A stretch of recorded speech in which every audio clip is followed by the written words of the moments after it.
చందమామ కోసమే వేచి ఉన్న రేయిలా నీ కళ్ళతోటి ఎదురు చూడనా వానజల్లు కోసమే వేచి ఉన్న పైరులా గంపెడంత ఆశతోటి చూడనా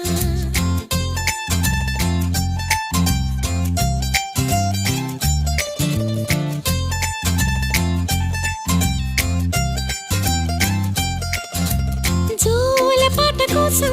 ఉయ్యాలలోన చంటి పాపలాగా కోడి కూత కోసం తెల్లారు జాము పల్లెటూరిలాగా